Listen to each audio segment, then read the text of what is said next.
camarades pour cette invitation. Merci de m'associer dans cet endroit très beau, à cette réflexion. Et merci aux orateurs précédents parce qu'ils m'ont permis réellement de poser la scène. Donc je vais aller un peu plus rapidement que ce qui était peut-être prévu. Et je te demanderai de m'arrêter si je suis pas assez rapide.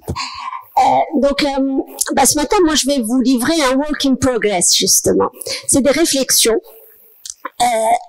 que j'ai autour de la dynamique de transformation des universités face aux enjeux de durabilité. C'est le titre de ma présentation. Ces réflexions, en fait, se sont accumulées durant toute ma carrière. Et ça m'a permis aujourd'hui d'arriver avec un programme de recherche que je vais vous présenter. Et je vais vous dire aussi ce que ça peut vous apporter, vous, en tant qu'étudiant ou bien en tant que chercheur.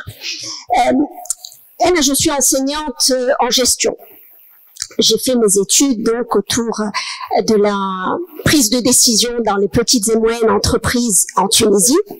Ça, c'était ma thèse à l'Université de Paris 1. Et j'ai beaucoup travaillé dans le Pacte mondial des Nations Unies. Le Pacte mondial des Nations Unies, c'est une organisation qui regroupe les entreprises responsables qui adhèrent au principe du pacte mondial.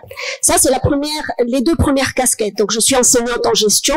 J'ai intervenu et j'ai aidé certaines entreprises à se transformer ou à ne pas se transformer parce qu'elles n'ont pas toutes réussi à faire ce qu'il fallait dans le cadre du pacte mondial des Nations Unies.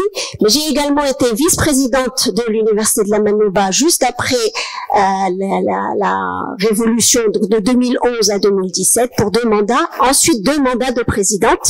Donc pendant 13 ans, parce qu'on nous a rajouté des rallonges, donc j'ai 13 ans dans le top management d'une université juste après la révolution jusqu'à 2024, avec plusieurs crises. Et ensuite, j'ai été également élue vice-présidente de l'Association internationale des universités, qui a été créée par l'UNESCO en 1950, et je m'occupe de l'axe université et développement durable au niveau global. Et le dernier, c'est la création de la chaire UNESCO qui s'appelle l'UNESCO Chair Enseignement supérieur pour un développement durable en Afrique. Donc voilà, c'est ce cheminement-là qui m'a ramené à me poser des questions et aujourd'hui à monter un programme de recherche dans cette chaire qui s'appelle Trajectoire et dynamique de transformation des institutions face aux enjeux de durabilité en Afrique. C'est encore un projet et un programme de recherche en construction. Donc vos idées sont les bienvenues et bien sûr toutes les personnes intéressées peuvent adhérer parce que c'est ensemble qu'on arrivera à faire des choses. La chaire, elle a 4 objectifs, mais ça je peux vous le donner après, donc là je vais plutôt sauter. Et c'est le 4e objectif qui a donné ce projet et ce programme de recherche, c'est produire et diffuser de nouvelles connaissances dans le domaine de la responsabilité sociétale des organisations, en collaboration avec l'UNESCO, les autres chaires UNESCO et les réseaux Unitwin, et sur des programmes de l'UNESCO bien entendu. Donc ma présentation, je vais la faire en 3 parties. D'abord, replanter le tableau qui a été planté, mais avec un peu plus d'optimisme, puis positionner la recherche et vous dire où j'en suis aujourd'hui. Bon, mise en contexte. Donc je vais vous parler d'université là. Donc on va aller vers l'université et tunisienne principalement pour savoir un peu où elle en est. Et mon point de départ, c'est que Tunis a Kimakal, si Jalel, on a un potentiel énorme, un grand potentiel humain. Si je pouvais prendre qu'un seul indicateur, je prendrais le taux de scolarisation primaire, par exemple. On a des taux de scolarisation qui sont vraiment extraordinaires. Même si on est en train de régresser sur plusieurs indicateurs, ça, il faut absolument le dire, on a quand même des indicateurs qui sont pas mauvais. Donc, par exemple, l'indice de développement humain dont a parlé Jalel, on est de 0,732, on a énormément régressé, mais on reste quand même un pays avec des indicateurs qui montrent que l'investissement dans l'éducation a donné quand même des résultats. Et dans ce système, on a un système d'enseignement supérieur qui, et là je vous parle de mes croyances, qui est un système solide. Moi, je pense que notre système d'enseignement supérieur a des forces. Ça, ce sont les indicateurs, enfin, c'est pas des indicateurs, c'est vraiment des statistiques que vous pouvez trouver tout de suite sur le site du ministère, avec le nombre d'étudiants inscrits, le taux d'encadrement, les structures de recherche, le budget. Le budget est de 3,8% du budget total, ce qui, par rapport à d'autres pays, est un budget important, même si c'est pas assez.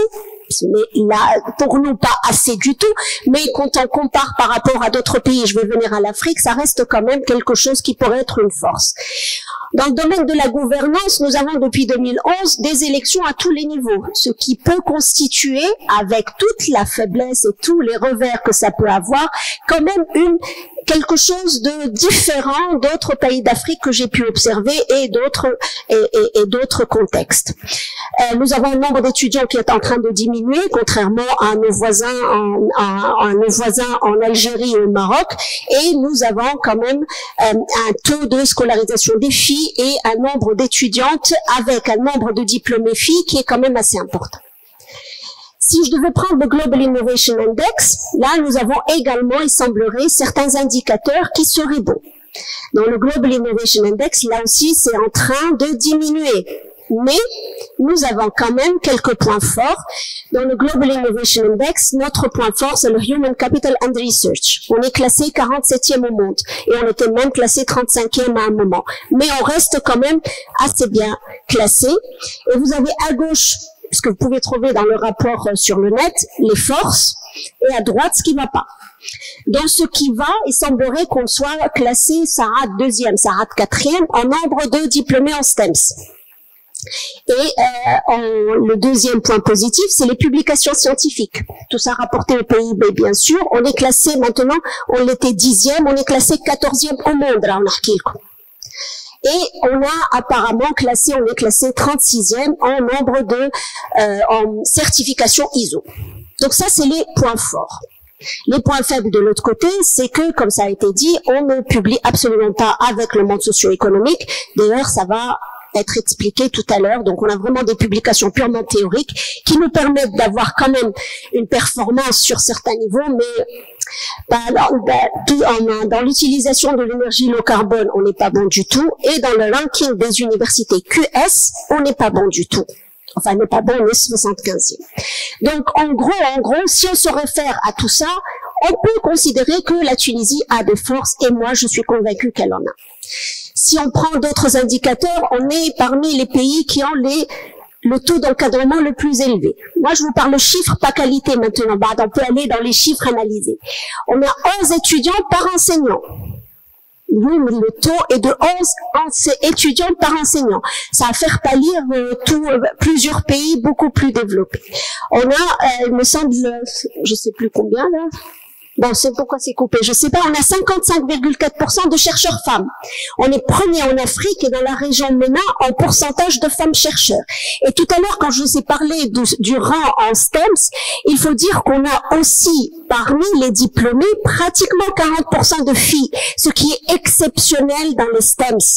Donc, tous les pays ont du mal à embarquer les filles dans ces études-là. En Tunisie, on a un nombre assez important. Malheureusement, ça se répercute pas après dans l'emploi, et c'est ça l'un des grands problèmes. Dans les rankings, moi je trouve qu'on a une force, c'est qu'on a 66% de nos universités qui sont classées dans le Times Higher Education, et on n'est pas classé dans le QS comme il faut parce que c'est souvent basé sur la réputation, et ça c'est un travail de communication qui manque. Maintenant, ça c'est les forces, et j'arrive aux faiblesses parce qu'il y en a. D'abord, l'ascenseur social ne marche plus. Avoir un diplôme ne vous donne absolument plus la possibilité de monter réellement et d'avoir ce qu'on attendait des diplômes avant. On a un fort taux de chômage et principalement chez les diplômés et chez les filles diplômées. Et si on monte en plus dans la région du Nord-Ouest, femmes diplômées dans le Nord-Ouest, on a beaucoup de chances d'être au chômage, même si les filles ont de meilleurs résultats. La faible connexion entre l'université et le monde socio-économique. On est complètement, et moi je l'ai observé, nous on regarde l'entreprise comme étant quelque chose de pas intéressé par la recherche, et ça peut être vrai, mais comme étant quelque chose de loin, et eux ils nous regardent comme étant sur notre tour d'ivoire. Ça peut exister également dans d'autres contextes, ce n'est pas spécifique à la Tunisie, mais il y a un problème qu'on n'est pas arrivé à résoudre jusque-là. On a aussi un problème de motivation et de vocation chez les enseignants de plus en plus. On remarque de plus en plus que le métier ne fait plus rêver. En prenant les meilleurs étudiants, vous leur dites vous faites une thèse pour aller enseigner, ça ne fait plus rêver, c'était le cas avant. Il y a un problème de motivation et un problème de vocation. On a la fuite des cerveaux, ça on le dira, aussi bien chez les enseignants-chercheurs que chez les étudiants, on a un grand problème pour retenir les cerveaux en Tunisie et on a une difficulté à réformer. On a essayé plusieurs réformes, on n'arrive vraiment pas à faire aboutir les réformes et ça c'est quelque chose qui constitue aujourd'hui une faiblesse dans notre système. Et dans une Tunisie qui a en plus des problèmes, à part l'enseignement supérieur, la Tunisie est en pleine transition, pour ne pas dire autre chose, difficultés économiques, inégalités régionales, instabilité politique, que sur le ministère de l'enseignement supérieur, il y avait 4 photos, il y en a maintenant, je crois, 19. On a multiplié par le temps nécessaire pour mener des réformes n'a été pratiquement donné à personne. Il y a beaucoup de conservatisme aussi, il faut le dire. Les enseignants-chercheurs partout dans le monde sont conservateurs. Ça a été observé partout dans le monde. Je ne sais pas si en Tunisie on l'est davantage, en tout cas les conservatismes sont là. Et ce tissu industriel auquel on est supposé répondre, eh ben, il est formé par des PME en grande majorité. C'est également partout dans le monde, c'est pas spécifique, mais en Tunisie, on est plus dans les P que dans les M. Donc il y a vraiment des micros et des petites entreprises. Donc cette difficulté à faire dialoguer les deux et à faire avancer les choses tient également aussi au tissu industriel en place. Et tout ça s'est placé dans un monde qui est lui-même en pleine transformation. Maintenant, les enseignants, moi quand je parle à certains maîtres assistants, je vois que les choses ont changé. On ne voit plus les choses de la même manière. Ils sont d'une autre génération, les enseignants déjà. Les étudiants sont également dans une autre génération. Donc ce passage d'une génération à une autre, bien sûr que ça a été observé dans toute l'histoire de l'université, mais aujourd'hui, il y a vraiment des difficultés supplémentaires qui n'existaient pas avant. On a des manières différentes de travailler, de voyager, d'apprendre, de consommer, et une forte homogénéisation des pratiques et des modèles. Donc, un étudiant ici se voit beaucoup plus proche d'un étudiant à Los Angeles que d'un étudiant qui serait juste à côté, dans sa tête en tout cas. Il y a cette homogénéisation des pratiques qui peut être quelque chose à prendre en considération. Il y a une pléthore d'informations et la domination de la technologie. Ça, c'est quelque chose, et donc l'intelligence artificielle, on en a parlé, on est en plein dedans tous. Ça nous fait des emails super bien écrits de la part des étudiants. Maintenant, il n'y a plus d'erreurs d'orthographe, beaucoup moins qu'avant. Mais encore faut-il être sûr que ce travail a été réellement fait par la personne qui vous l'envoie. Donc, il y a vraiment des défis supplémentaires. Une quête de sens, 85% des emplois qui n'existent pas encore. Et il semblerait des préoccupations qu'on n'avait pas à notre génération. Moi, j'ai laissé les cheveux blancs pour vous dire que je suis de notre génération. Préoccupations pour l'avenir People and Planet. C'était pas des préoccupations très très diffuses. Donc la Tunisie a un potentiel. La Tunisie a beaucoup de difficultés. Elle est dans un monde qui bouge. Elle est dans un monde en pleine transformation. Et quel est le rôle des universités dans tout ça? C'était la question que je me suis posée et que se posent toutes les universités aujourd'hui. Elles se posent toute la question de c'est quoi sa mission, c'est quoi son rôle, c'est quoi ses frontières, c'est quoi ses valeurs, ses modèles. Est-ce qu'on est là pour donner un emploi? Est-ce qu'on est là pour leur donner la capacité de travailler tout de suite ou non? Est-ce qu'on est là pour former des esprits? Tout le monde se pose cette question. Et il y a une troisième mission qui s'est rajoutée à toutes les universités, il y a la recherche et l'enseignement. Tout le monde parle du service à la collectivité et c'est une mission supplémentaire qui n'existait peut-être pas dans les années, dans les décennies précédentes. Aujourd'hui, donc, ce concept s'appelle la responsabilité sociétale ou sociale des universités, ça dépend de la traduction, et les universités sont de plus en plus appelées à réfléchir, à proposer et à se transformer elles-mêmes pour pouvoir transformer la société. Donc ça, c'est quelque chose qui se pose à toutes les universités aujourd'hui. Mais ça s'était posé également aux entreprises. Donc le concept de responsabilité sociétale des universités vient, en tout cas dans la littérature qui s'intéresse à la RSU, vient également comme étant la même chose, avec tous les raccourcis possibles, de la responsabilité sociétale des entreprises, qui elles-mêmes se sont posées les mêmes questions. peut-être avant les universités, en se disant est-ce que je suis là pour faire de l'argent? Normalement oui. Pourquoi on me demande autre chose? Et si je fais pas cette autre chose, est-ce que je vais quand même pouvoir continuer à faire de l'argent? Elles ont réalisé que ces trois pays sont interreliés et qu'elles doivent, même si elles y croient pas beaucoup, elles doivent absolument sauter le pas. Et elles y sont allées parce que elles sont plus pragmatiques. Ça donne des comportements différents, mais ça a donné un mouvement, cette RSE. La question, c'est que avec les entreprises responsables et avec toute cette responsabilité partout, ce développement durable partout, aujourd'hui, on est tous mauvais élèves si on se base sur le rapport du développement durable 2024, parce que on est à 17% uniquement des objectifs de développement durable et on est à 6 ans. 17% Barca réalisé. Et il nous reste 6 ans. C'est soit le modèle n'est pas bon, c'est une hypothèse, soit nous n'est pas bon, c'est la deuxième. En tout cas, il y a quelque chose qui ne va pas. C'est certainement les deux à la fois. Maintenant, j'arrive à la recherche, donc ça c'est le décor. Pourquoi je m'intéresse à ça? Parce qu'on est obligé de s'intéresser à ça. J'ai vu les universités se transformer ou essayer de se transformer, et j'essaie de comprendre s'il y a qu'est-ce qui n'est pas, pourquoi ça marche, pourquoi ça n'a pas marché, et qu'est-ce qu'on peut faire. Alors, bon, ça venait d'un article, au fait, que j'avais publié en 2012, qui s'intéressait à la responsabilité sociale des entreprises avec une lecture institutionnaliste.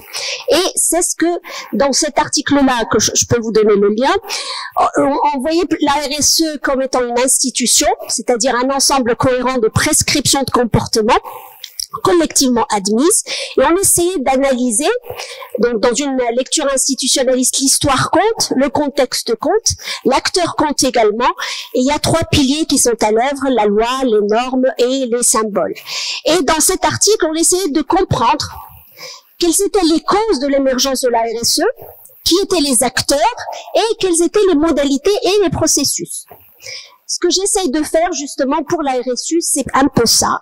Essayer d'analyser comment est-ce que la responsabilité sociétale des universités est née, comment elle s'est développée, qui étaient les acteurs qui ont participé à son émergence et quelle trajectoire ça a suivi. Donc c'est ça le programme de recherche pour la RSE, mais le programme est beaucoup plus large que ça parce qu'il s'intéresse à beaucoup d'autres institutions. Bon, je ne vais pas vous donner parce que je ne sais pas combien de temps il me reste. Là, c'est un peu. Bon, je pensais avoir un peu plus de temps, mais là, c'est l'évolution de. Oups. Ça, c'est l'évolution depuis 1987 du rapport Brundtland jusqu'à aujourd'hui en 2030. Qu'est-ce qui est apparu et qui a réellement structuré l'action des différents acteurs, à commencer par les entreprises, et ce qui nous a amené à poser 3 hypothèses pour l'article sur la RSE. La première, c'est que la RSE procède de la rupture de compromis sociaux. Donc les entreprises ont réalisé qu'il y avait une rupture, on attendait plus ce compromis ne marchait plus et il fallait trouver d'autres solutions. Ça, c'est la cause. Il y a un conflit, il y a une rupture. La deuxième, c'est que du fait qu'on soit très proche de l'Europe et du fait que l'État a énormément intervenu, il y a plus de chances que la RSE s'institutionnalise grâce à l'État ou avec l'effort de l'État et donc en passant par des lois. Et la troisième, c'est que dans les modalités, il y a en même temps des expériences passées qu'on a gardées et une innovation avec de nouvelles idées. Ça, c'était les hypothèses de l'article sur la RSE. Maintenant, je vais vous parler de ce qui s'est passé pour les universités. J'arriverai aux hypothèses et j'arrêterai là, je vous le promets. Alors, vous savez que donc en 2015, il y avait les objectifs du millénium. Ils étaient moins nombreux, mais on les a toujours pas atteints. Il y a eu également la naissance du Global Compact. La Tunisie en 2005 a adhéré au Global Compact. On est toujours premier de la classe. Nous, on adhère à toutes les initiatives. On est très bon à adhérer. Puis après, pour le suivi, parfois, on a des petits problèmes comme d'autres. Donc en 2005, on a adhéré. En 2011, il y a eu un syndicat qui est la Connect, qui s'est construit autour de la responsabilité sociétale. Donc c'était leur ADN. C'est la Confédération des entreprises responsables. Et il y a eu l'ISO 26000. Et en 2012-2013, il y a eu un label RSE et il y a eu l'IRSET également, qui a pris ensuite le Global Compact pour héberger donc le réseau tunisien des entreprises responsables. Ensuite, les 3 piliers sont devenus beaucoup plus nombreux. En 2016, on a eu des indicateurs pour mesurer les ODD et en 2019, on a décrété décennie de l'action. معناها من 1987 jusqu'à 2020 واحنا كل مرة نمشيو يتلموا ويعملوا يخرجوا des objectifs, ils essayent de mettre en pratique, ils essayent d'aider, mais ça ne marche toujours pas. On a quand même eu en Tunisie une loi RSE, ce qui confirme l'hypothèse que l'État va intervenir, mais elle n'est toujours pas appliquée comme il faut, pour ne pas dire, il n'y a même pas les modalités d'application réelles. Et la loi sur l'économie sociale et solidaire. Ça, c'est pour la RSE.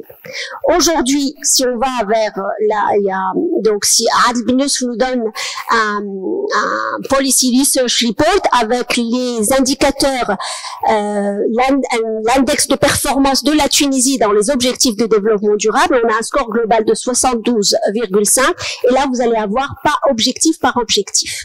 Donc, on est bon dans tout ce qui est qualité, on est à 93% qualité de l'éducation.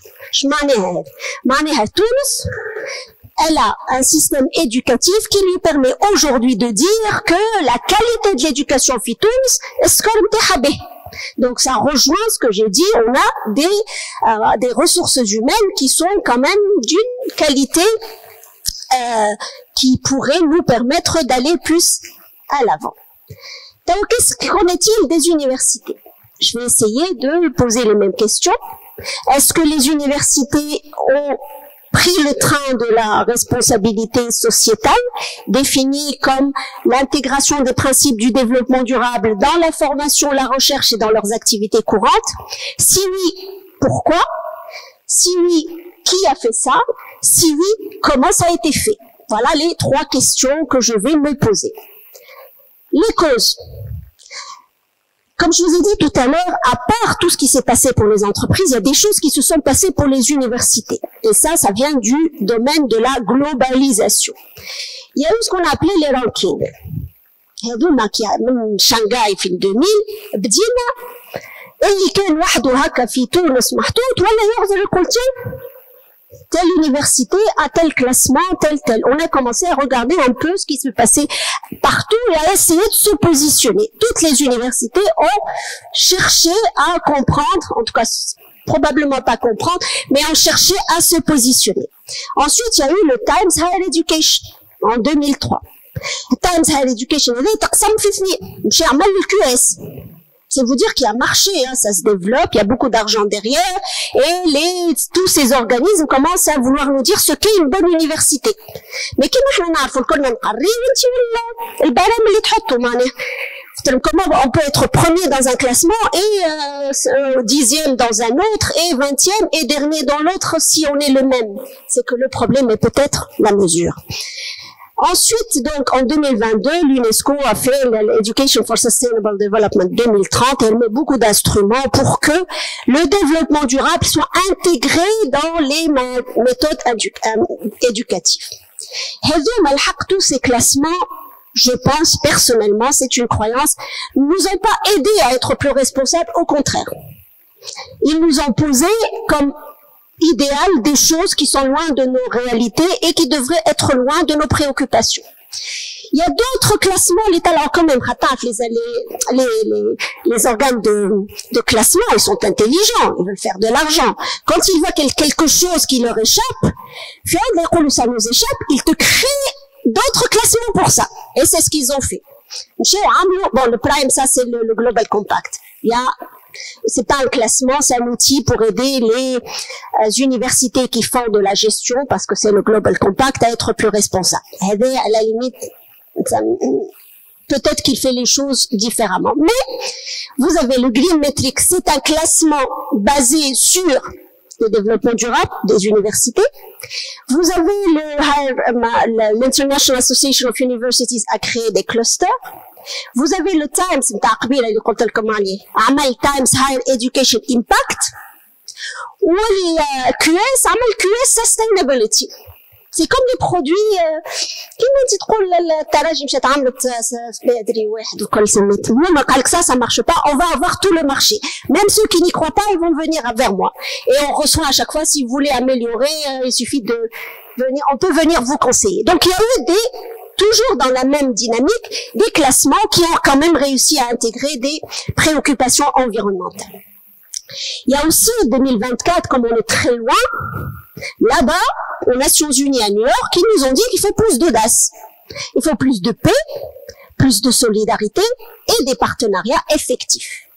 On va pas y arriver tout seul. Là, il faut être tous ensemble et il faut faire les choses de façon différente.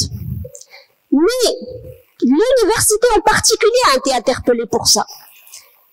Donc là, je vous invite à lire ce rapport, il est très important, c'est un rapport de 2022 de l'UNESCO, et dans l'introduction, elle colle it's time, you should. En gros, on nous dit que, il me reste combien de temps?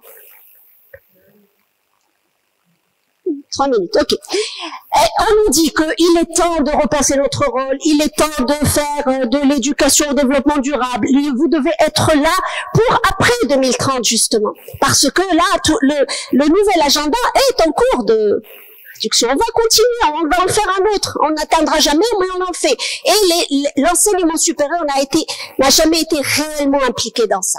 Donc, il y a beaucoup d'attentes au niveau mondial. Toutes les universités doivent monter dans le train. Donc, les causes, pour moi, le contexte est propice à une transformation des universités en Tunisie. Parce que tout le monde pousse vers ça. Et qu'on le veuille ou non, on va y aller. On va se transformer. Mais, il faut faire attention à où on va. Il faut faire attention à nos réalités, parce qu'il y a les revers de la globalisation, ce qu'on appelle le capitalisme académique, parce que si on s'embarque là où ils veulent qu'on embarque, on risque de vouloir aller à Sfax, de se retrouver se retrouver à Sarhelé. C'est pas mauvais, mais c'est pas là où on voulait aller en tout cas. Donc, il faut éviter les causes. Je pense que le contexte est là et ça pousse. Et je pense qu'on est en train de se transformer. Mais il faut faire attention et je pense qu'on ne fait pas assez attention. Ça, c'est les causes. Les acteurs. Et je vais aller rapidement sur les acteurs. Dans les acteurs, vous allez trouver le monde socio-économique est déconnecté et on est déconnecté. C'est pas lui qui va faire la transformation, nous aider en tout cas. Reste l'État et les universités. Les universités, pour pouvoir se transformer, il faut être autonome. Est-ce que vous pouvez vous transformer et alors que vous n'êtes pas autonome? C'est pas possible. Donc l'un des grands problèmes, c'est que la réforme de l'enseignement supérieur est en suspens. Là, n'a jamais en top-down, là, n'a jamais en bottom-up. En top-down, waft, parce que c'était parachuté, ça provenait pas d'un besoin. Ou qui حاولنا بعد 2011 بالعكس عملنا plan ou عملنا autonomie ou plan de réforme, on n'y arrive toujours pas. Il y a un problème et il va falloir le résoudre. Mais aujourd'hui, on a une autonomie partielle. Il y a un travail qu'on a fait au l'un des projets en essayant de voir l'autonomie des universités tunisiennes. Il y a des choses très positives, mais il y a beaucoup de choses à améliorer aussi. On n'est pas assez autonome pour poser ses objectifs, mobiliser les moyens pour arriver et mesurer la progression. C'est pas possible. On n'y arrivera pas comme ça. Donc, deuxième conclusion, c'est que la transformation est mise à l'épreuve de l'autonomie de l'université. On y arrivera si on veut se transformer et qu'on a compris là où on veut aller, ça c'était la première. Il faut éviter la résistance au changement parce que c'est l'un des problèmes. Et avoir le support public nécessaire, parce qu'on ne veut pas non plus d'une autonomie qui nous lâche en nous disant vous voulez être autonome, allez-y, débrouillez-vous. Non. Donc, on va se transformer. Il faut se transformer et l'université est prête à se transformer si elle a compris où elle veut aller et si elle est assez autonome pour le faire. J'arrive à la fin aux modalités. On a tous maintenant dans nos projets la troisième mission, c'est très bien. Il faut par contre penser le tout globalement. Il faut aller vers la pluridisciplinarité. Alors c'est pas possible comme ça que chacun travaille tout seul. Il va falloir avoir une approche plutôt globale. Et je pense qu'aujourd'hui, si on devait prendre les trois isomorphismes, on va dire que maintenant le ministère nous donne pour les budgets la gestion par objectif. Donc on a quand même des manières de fixer les budgets dans les universités qui se rapprochent les unes des autres. Il faudrait peut-être intégrer des principes environnementaux et des principes autres pour que les universités puissent avoir des indicateurs pour pouvoir avancer dans ce sens. Le mimétisme joue beaucoup toutes les universités veulent aller dans les mêmes rankings. Donc ça devrait, en tout cas les rankings de la durabilité devraient nous aider à harmoniser un peu. Et pour ce qui est normes, il y a des labels aujourd'hui et je pense que petit à petit, on commencera également à former des jeunes et des enseignants à une vision un peu plus élargie de ce qui est attendu des universités. Donc probablement que les choses vont changer et dans le bon sens. Donc un processus collectif d'innovation va être avancé, sous réserve que les champions montrent la voie loin du greenwashing, ce qu'on a vu dans les entreprises. Franchement, dire que moi je fais ceci, cela juste pour l'écrire ne va pas avancer. Et les recettes toutes prêtes. Il faut faire attention à ne pas appliquer des choses qui sont pas applicables. Nous faisons des choses et il faut les montrer. C'est pas la peine d'aller faire des choses que des universités dans d'autres pays font si ça fait pas partie ni de nos traditions, ni de notre contexte à nous. Donc, si je devais récapituler le contexte est propice, la transformation nécessite une autonomie et le processus est amorcé et il faut tout simplement avancer. Donc aujourd'hui, l'institutionnalisation de la RSU n'a pas atteint un stade de maturité en Tunisie, mais tous les espoirs sont permis. Je pense qu'on peut y arriver à condition d'embarquer avec moi sur ce projet de recherche qui est trajectoire et dynamique de transformation des institutions face aux enjeux de durabilité en Afrique, où on essaye avec la chaire de comprendre ce qui se passe en Tunisie et d'essayer de transposer cela et d'essayer d'aider les pays africains à avancer comme il faut, parce que si en Tunisie on a un nombre d'étudiants assez important et qu'on a quand même des ressources humaines importantes, en Afrique seuls 9% des jeunes en âge d'aller à l'université vont à l'université. Il y a un énorme besoin en enseignement supérieur et la Tunisie est bien placée pour aider. Et je pense qu'avec l'expérience qu'on a, on pourra aider à avancer dans le bon sens, mais le sens qu'on aura choisi nous, avec nos moyens, avec nos objectifs et avec nos ressources. Merci. Voilà. Merci, professeur Johaïn Aghrib. C'est vraiment un privilège, sincèrement, d'avoir bénéficié de votre intervention, alliant cette casquette du chercheur avéré et de l'experte et de la décisionnaire. C'est vraiment un moment qui nous a vraiment éclairés et nous allons embarquer, professeur Johaïn Aghrib, avec vous dans cette nouvelle aventure. Vous êtes d'accord avec moi pour aller sur l'Afrique? Alors, nous passons maintenant à la deuxième intervention, celle de Madame Inès Labia. Inès Labia est diplômée ingénieure agronome de l'École supérieure agronomique du CEF en 2007.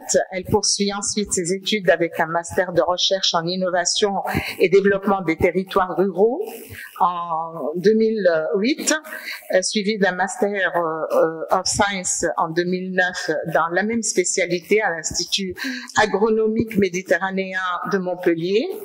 En 2017, elle a obtenu un doctorat en géographie de l'Université de Grenoble-Alpes. Elle a acquis une expérience de 5 ans dans le domaine du développement rural et territorial, tant en France qu'en Tunisie, en particulier dans les zones défavorisées du Sud et du Nord-Ouest. Actuellement, elle est coordinatrice du département de la justice environnementale et climatique au Forum tunisien pour les droits économiques et sociaux, où elle coordonne un projet visant à promouvoir l'accès équitable aux ressources naturelles ainsi qu'aux droits environnementaux et climatiques. Donc, son intervention en anglais, Shared Thoughts on the Path of Social Responsibility of University.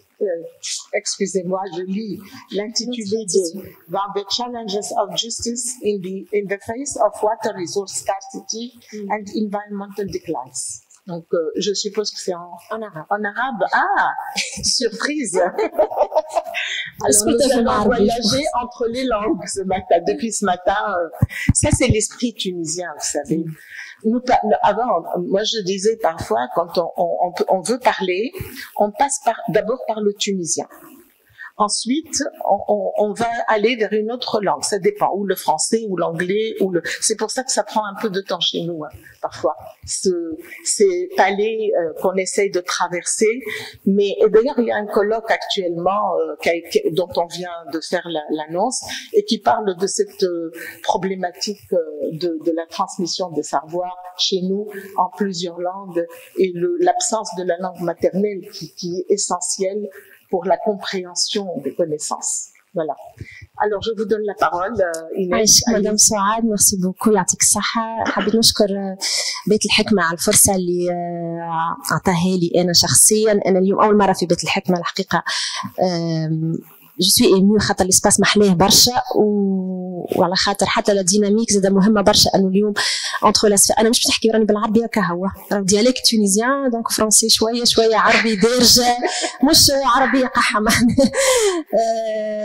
الحقيقه انا من انه اليوم حتى السفير اكاديميك دو ريشيرش مع العالم ولا المجتمع المدني والترافاي سيفيك لازمهم ديما يبقاو اون كونيكسيون خاطر معناتها لي زابروش سون ديفيرونت. اكيد المقاربات ماهيش نفسها، لكن انا نتصور أن المجتمع المدني اليوم عنده بوتنسيال كبير على خاطره قريب ياسر للميدان وقريب ياسر للتراء وقريب للإشكاليات اللي نحكيو عليها الناس الكل هنا، واللي هي هالتحديات في علاقة بالإتر فيفون بالبيئة بالإنسان بالحيوان بالصحة الإنسانية والحيوانية إلى غير ذلك. دونك أنا اسمي إيناس الأبيض، منسقة قسم العدالة البيئية والمناخية في المنتدى. عندنا مشروع اسمه مشروع العدالة البيئية والمناخية واللي هو موجود في تونس في المركز، ولكنه زاد موجود في 3 جهات اللي هما 3 جهات اللي فيهم المنتدى حاضر، اسافوار معناتها في المنستير في القروان في الحوض المنجمي. الخدمه نتاعنا بالطبيعه هي نفس التمشي والتوجه نتاع المنتدى التونسي للحقوق الاقتصاديه والاجتماعيه واللي هي منظمه حقوقيه تعمل مساندة في مسانده ودعم يومي للحركات الاجتماعيه مختلف مطلبياتها، الحق في الشغل، الحق في الصحه، الحق في التعليم، مختلف الحقوق. ونحن في قسم العداله البيئيه والمناخيه تركيزنا على الحقوق البيئيه والمناخيه وبالاساس الحق في الماء الصالح للشرب والحق في بيئه سليمه. دونك البريزونطاسيون نتاعي باش نبداها ساعه. اول حاجه شنو هي العداله البيئيه، نتفاهموا في شنو هو ككونسيبت ومفهوم. العداله البيئيه انا ديما نحب معناتها جو لا ديفيني بزوز حاجات، انه هي في نفس الوقت المساواه في التمتع بالحقوق البيئيه والتقسيم العادل للخدمات البيئيه. الخدمات البيئيه نحكيو على لي سيرفيس انفيرونمونتو، يعني فما مورد طبيعي، فما ماء، فما هواء، فما طبيعه، فما بيوديفرسيتي، فما خدمه بيئيه. سي ان سيرفيس اللي هو غالبا الدوله هي اللي توفره. دونك لازم تكون الافوا فما حقوق، فما تقسيم عادل للخدمات هذه وللثروات المتاتيه من استغلال الموارد الطبيعيه. نحكيو لهنا مثلا في تونس على مثلا البترول، نحكيو على الفوسفات، على كل هالثروات اللي تتاتى من استغلال الموارد الطبيعيه بين جميع المواطنين والفئات الاجتماعيه بغض النظر على العرق والا اللون ولا الانتماء الجغرافي والثقافه. مع التمتع بالحقوق والتقسيم العادل للخدمات فما زاد المساواه في التعرض ومجابهه اي انتهاك او تهديد من شأنه يمس سلامه الافراد والا صحتهم. يعني نحن اليوم بطبيعه تهديدات برشا في علاقه، خاصه ديما نحكي الاكثريه على التغيرات المناخيه، على الجفاف، على ندره الموارد المائيه، على التلوث، حكينا حتى على لي ديشي، النفايات اللي ولات محيطه بنا في كل بلاصه. هل انه نحن اليوم معرضين والا مهيئين ان نكونوا عندنا قدره على مجابهه هالمخاطر هذه بنفس الطريقه؟ عندنا لي ميم زوتي ولا نفس الاليات ولا على الاقل فرصه بان نتسلحوا بنفس الطريقه في مختلف الجهات نتاع البلاد والا المجتمعات نتاعنا؟ باش تشوفوا معايا بشويه معناتها دابري البريزونطاسيون نتاعي انه للاسف حتى قدرتنا على الصمود والا على مواجهه المخاطر ماهيش متكافئه. المفهوم هذا يظهر الحقيقه كما برشا مفاهيم اخرى في المجتمع الامريكي. لهنا الصوره هذه في اوائل الثمانينات في مقاطعه اسمها وارن، كانت بالطبيعه هما لهنا اقليات عرقيه يعني يعيشوا ديجا في ظروف اقتصاديه واجتماعيه صعيبه، فما تمييز عنصري، ومع هذاك فما مشروع نتاع تركيز مصب للنفايات الخطيره. دونك لهنا وقتها هما عملوا تحرك، واول مره كانت التحرك هذايا رفع مطلبيات بيئيه، معناها صحيح كانوا قبل يتحركوا على حقوقهم الاقتصاديه والاجتماعيه، لكن اول مره لهنا حكاوا على حقوقهم البيئيه، وحكينا حتى نوعا ما على العنصريه البيئيه، لو راسيزم انفيرونمونتال، كونسيبت كامل خدم عليها شافيز، مش معناتها ما عنديش الوقت باش نحكي عليه برشا. مي هذايا دونك فما تحرك في اوائل الثمانينات في الولايات المتحده. فما زاد تحرك اخر اللي هو حركه نسويه في الهند اسمها شيبكو. شيبكو بالهندي تعني الكول، يعني بود كول. وعلاش بود كول؟ على خاطر هما نساء هذوما تصداوا للقطع العشوائي للاشجار في الغابات نتاعهم، فعملوا جيست هذاك انه هما يجوا يحيطوا الشجره هذيك ما تقصوهاش، دونك نلصقوا فيها كيما الكول هذيك نتاعي هذيك، دونك ما نسمحلكش كمستثمر انك تقصها خاطرني نعيش غادي وخاطر مرض الرزق نتاعي. فما زاد ليكوفيمينيزم امريكان كيف في الثمانينات اللي هي الحركه النسويه الايكولوجيه الامريكيه، واللي عملت ربط ما بين الموفمون فيمينيست معناتها كلاسيك، معناها ضد الذكوريه ولا السلطه الذكوريه في المجتمع والانسان وتاثيره على البيئه، يعني كما عملت الرابروشمون نوعا ما بين المراه والبيئه. دونك ولا ايكوفيمينيزم، الكوفيمينيزم على خاطر بالنسبه لهم السلطه الذكوريه في المجتمع هي نفسها سلطه الانسان على الطبيعه واللي لازمهم يتصدوا لها. النضالات هذه كلها والوعي البيئي المتزايد بالحقوق البيئيه من قبل الدول المضطهده بيئيا ومناخيا واقتصاديا، بالطبيعه لهنا نحكيو على دول الجنوب، أجبر الدول المصنعة والمستنزفة للثروات الطبيعية والملوثة على أنها تعترف لأول مرة في قمة ريو دي جانيرو عام 1992 بتحملها المسؤولية على تدهور الوضع البيئي والمناخي على كوكب الأرض. بالطبيعة بعد سيتونشيني مع القمم المناخ ومع لي كوب وليديفيرونز أكور اللي مضى عليهم حكينا عليهم سي جلال. مع بداية التسعينات بدينا نحكوا على توجه نضالي مستقل بذاته، يعني بدينا نحكوا على حركات بيئية، يعني على حركات من أجل العدالة البيئية. قبل كانت البيئة تحكي عليها ضمن حركات أخرى في إطار الحقوق الاقتصادية والاجتماعية، حاجة ثانوية ما كانتش هي قائمة بذاتها ولا هي شعار يتم رفعه من قبل الحركات. في تونس ثورة 2011 جابت يعني للسطح يعني برشا مطلبيات اجتماعية ولكن زادة بيئية، وخاصة ثم المناطق اللي هي منكوبة يعني منذ سنوات، نحكيو على جابس، نحكيو على الحوض المنجمي، على الاستغلال العشوائي هذا للموارد من غير ما تكون فما فريمون فالور اجوتي ولا قيمة مضافة على المجتمعات المحلية، نحكيو على تكدس النفايات، على الحق في الخدمات. جيست حطيت زوز تصاور لهنا، حراك ستوب بولوشن اللي هو حقي نحب نعيش، اللي هو حراك رمزي تويكا في جابس معناتها عنده سنوات ضد بالطبيعه التاثيرات السلبيه للمجمع الكيميائي في جابس وكل ما هو تاثيراته على البيئه والطبيعه. والواحه نتاع جابس واحد شط السلام اللي هي اخر واحه ساحليه في محيط الحوض المتوسط، دونك سي لا ديرنيير اوازيس ليتورال في الباسان ميديتيرانيان اللي مالوريزمون الامباكت نتاع الفوسفوجيبس اللي قاعد يتلوح وتاثيره تلوث الافواع في الهواء وفي الماء، تاثيره زاد على الثروه السمكيه. كيف هذه حركه نحن خدمنا عليها في المنتدى. الفلاحين نتاع منطقه اسمها البحيرين في برقو وين فما 3 معامل نتاع استغلال المياه، دونك الفلاحين هذوما جاء مستثمر حب يعمل معمل اخر لهنا قالوا له ستوب معناتها يزي ديجا نحن الماء نتاعنا ما عادش منجمين نسقيو به الفلاحه نتاعنا خاطر هما فلاحين صغار. اي دونك فما وعي، فما ايمان زاد انه التحرك ينجم يحلحل شويه الاشكاليات هذه، فما وعي زاد انه المجتمع المدني ينجم يقدم الدعم اللازم. هذاك علاش التحركات هذه نحن اليوم قاعدين نخدموا عليها. باش النقطه الاولى بالطبيعه انا كي نحكي على التحديات باش نحكي على التحديات من جانب العداله المائيه والعداله البيئيه. دونك لو بروميير فولي هو تحديات العداله المائيه في ظل ازمه الموارد. جست شويه بعض المؤشرات علاش اليوم نحكوا على ازمه المياه، معناتها برشا نسمعوا نحكيو فيها في لي ميديا، على وسائل التواصل الاجتماعي، نسبه تعبئه السدود، الربط، ما عادش فما ماء اتسيتيرا. دونك اليوم نحن حجم الموارد المائيه نتاعنا المتاح سنويا بالمياه جوفيه وسطحيه 4 مليارات و865 مليون متر مكعب. الحاجيات السنويه نتاعنا بين القطاعات الكل دونك تو سيكتور كونفوندو 19 مليار متر مكعب. لهنا يعني نظريا عندنا نقص في الموارد بما يقارب 15 مليار متر مكعب. نحب جست نقول إلا الأرقام هذه أرقام رسمية، معناتها من تقرير سنوي اللي تصدره وزارة الفلاحة اللي هو تقرير سنوي للمياه، دونك دوريا تصدر وزارة الفلاحة اللي فيه المجمل الأرقام هذه. نصيب الفرد الواحد من الماء في تونس اليوم يتجاوز 420 متر مكعب في السنة، واللي هو مرشح للنقصان من هنا ل 2030 باش توصل حتى 350 متر مكعب.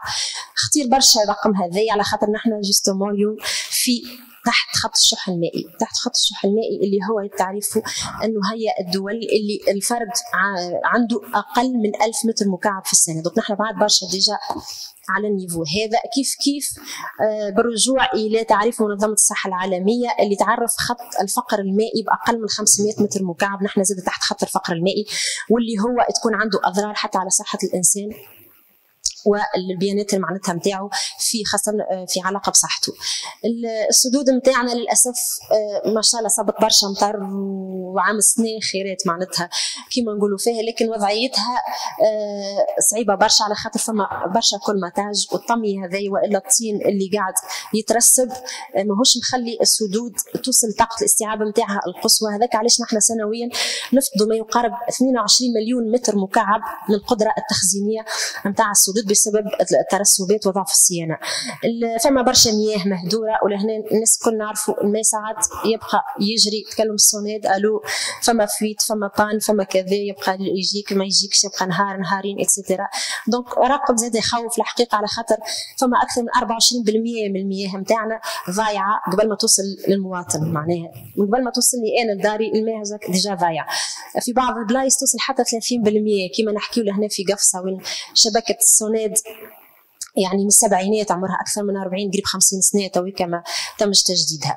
كي نعملوا المجمل نتاع هذا الكل نلقوا انه تقريبا ثلث المياه في تونس مهدور بسبب يا اما تراجع طاقه استيعاب السدود والا المياه المهدوره في الشبكه والا زاد الربط العشوائي اللي ما حكيتش عليه اللي هي الابار العشوائيه اللي خاصه في منطقه الجنوب وفي قبلي توصل حتى استغلال الطبقات يوصل حتى 200 تقريبا 200% معناها استغلال الطبقه اللي هنا عندنا 8% من المياه نتاعنا يتم استغلالها بطريقه عشوائيه.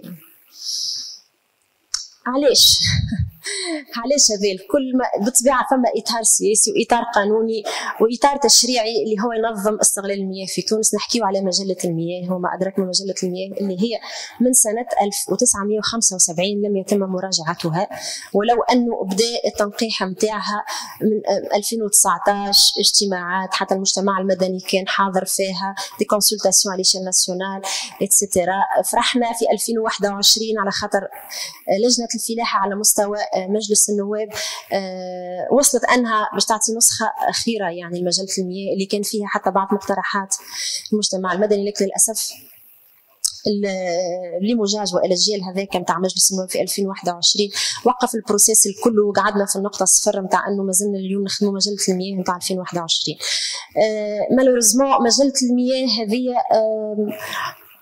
تخو تكنيسيست معناها ياسر فيها حاجات تقنيه برشا وفنيه برشا وما فيهاش جانب ردعي معناتها سوفيزون. مازالت لا بوليتيك دو لا جيستيون دو لو اليوم في تونس مازالت هي سي بوليتيك دو لوفر، يعني وكانه عندنا ستوك نتاع ماء اللي يحب على الماء نعطوه، وقت اللي نحن لازمنا في وقت نتاع بينوري وشح مياه ونقص نتاع موارد مائيه نمشي في لا بوليتيك لا دوموند. يعني انا نريزوني شويه والا اني يكون عندي اتريبيسيون والا اللوكاسيون للموارد نتاعي بطريقه اكثر ذكاء وبطريقه اكثر حذر، في اللي هي ماشيه وتنضب وفي اللي حتى برشا موارد احفوريه اللي الريسورس نتاعنا فوسيل ماهيش باش تتجدد. فما نصوص اخرى غايبه لهنا. انا باش نفتح قوس ممكن المجتمع المدني، نحن بالنسبه لنا الاولويه هي مياه الشرب والاستعمال المنزلي، يعني حاجه فيتال. للاسف اليوم في تونس ما فما حتى نص والا حتى ديكري يقول لك راهو الاستعمالات المياه الساعه اول حاجه للميناج للسوناد ومن بعد تجي الصناعه تجي السياحه تجي الفلاحه وخاصه الفلاحه الاجرو بيزنس معناتها مش الفلاحه المعيشيه والكل. دونك النصوص هذه النص هذا ما فماش نصوص كيف واضحه وملزمه لتعبئه الموارد وصيانه المنشات المائيه اللي كنت نحكي عليها. لا لوكاسيون دي ريسورس كنت نحكي عليها زاد اليوم 80% من الموارد نتاعنا تمشي للفلاحه.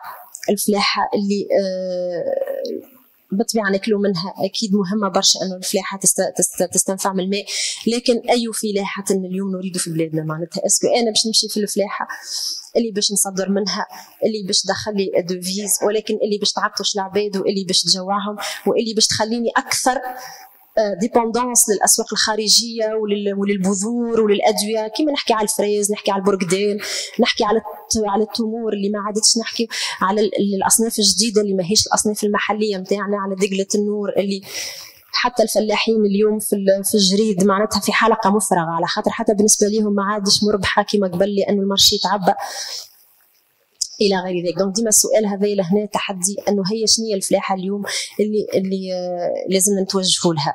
الماء الصالح للشرب يستنفع فقط ب 13% من الموارد نتاعنا، وبقيه بالطبيعه تمشي لبقيه القطاعات.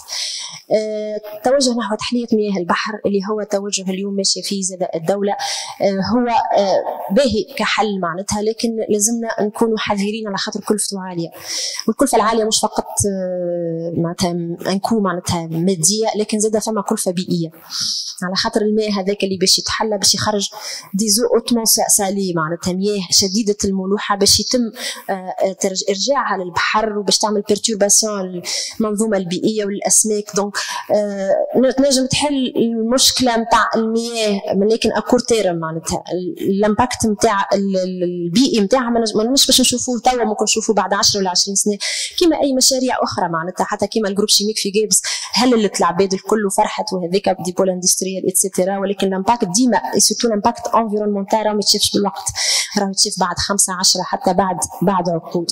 لهنا باش نفتح قوس زاده فما سكون ابل الكونسيبت تاع سلو فايلنس اللي هو نسيتو مش مشكله لا فيولونس لونت، يعني فما دي فيولونس انفيزيبل، معناها فما انواع نتاع عنف ما نشوفوهاش، مش العنف اللي هذايا كذا العنف اللي نعرفوه الناس الكل، لكن فما عنف انفيزيبل وعنف ما يتشاف الا بعد سنوات، اي كومبري حكى عليه من بعد تو نتذكروا لوتور، اي كومبري لا بوليسيون اللي هي تتسمى زاد نوع من انواع لا فيولونس لونت، على خاطر حتى النفايات اللي قاعده تدور في العالم وتمشي لبعض الجهات ما تمشيش لبلايص اخرى، الامباكت نتاعها بشوي بشوي يظهر على العباد وعلى صحتهم.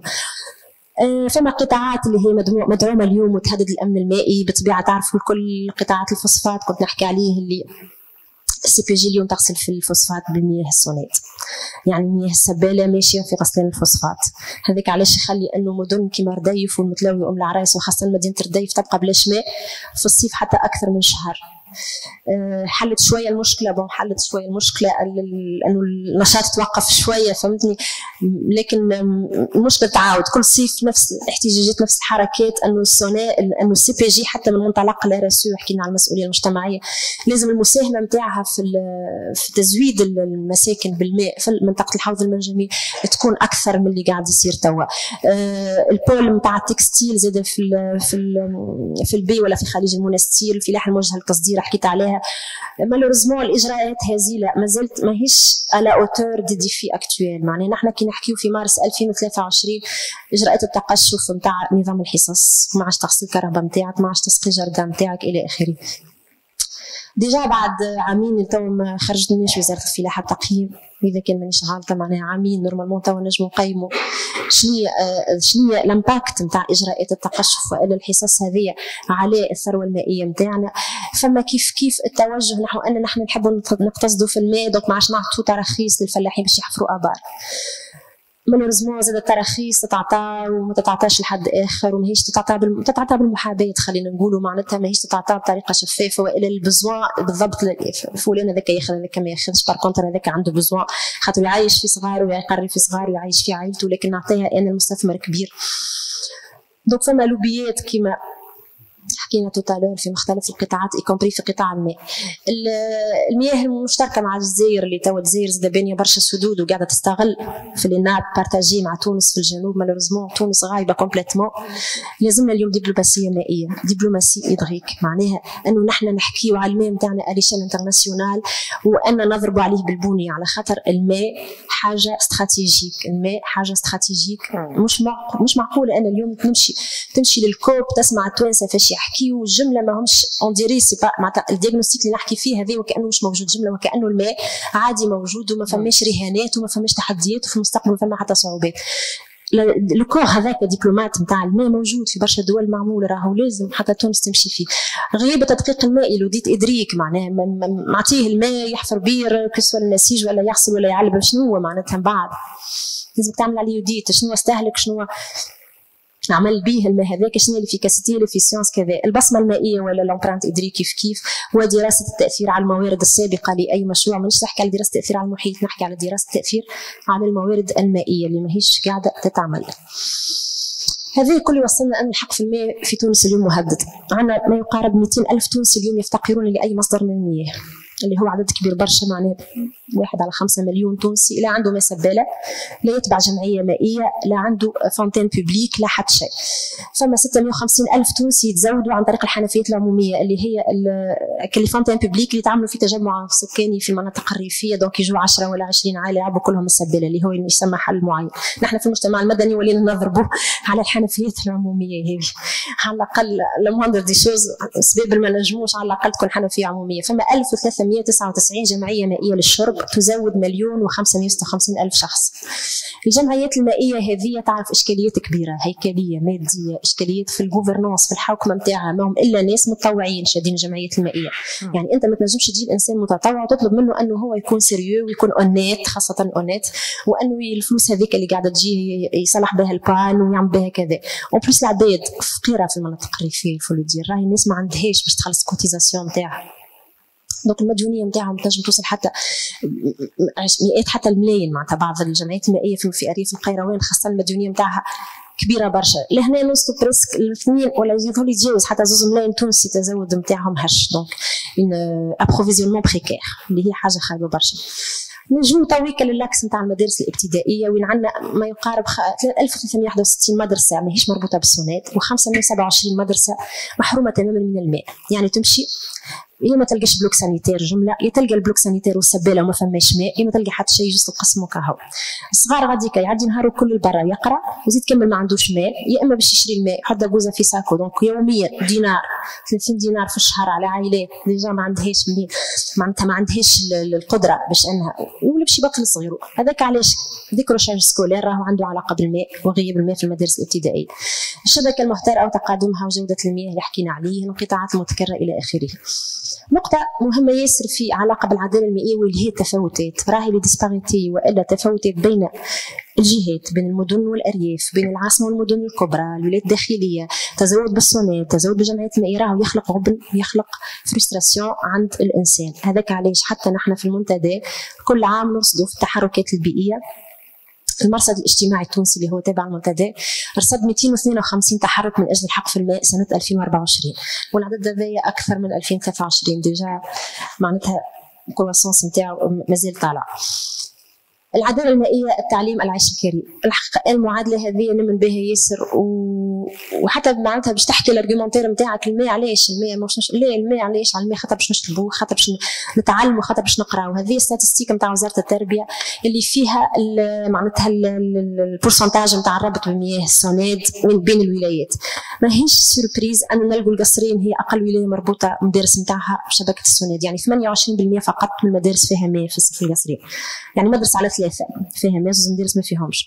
نفس الولايه هذيك هي اللي فيها لي زانديكاتور سوسيو ايكونوميك اقل حاجه، هي اللي فيها اكثر تون تاع الشوماج، هي اللي فيها الانتحار، هي اللي فيها لو ديكروشاج سكولير. دونك فما الكوريلاسيون ما بين غياب الماء وبقيه الحقوق مهم برشا. فما ولايات اكثر حظا نوعا ما كما جندوبه، زغوان، بنزرت. فما الولايات بالطبيعه تاع تونس الكبرى، اقليم تونس الكبرى والساحل وين النسبه تفوت 90% توصل حتى 100%. التصويره هذه في منطقه الرواعي في عين دراهم على الحدود الجزائريه، بنات هذوما يمشيوا 4 ساعات يوميا باش يعبوا الماء من واد صابون اللي هو بريسك على الحدود الجزائريه، وبحذاهم السد نتاع بربره.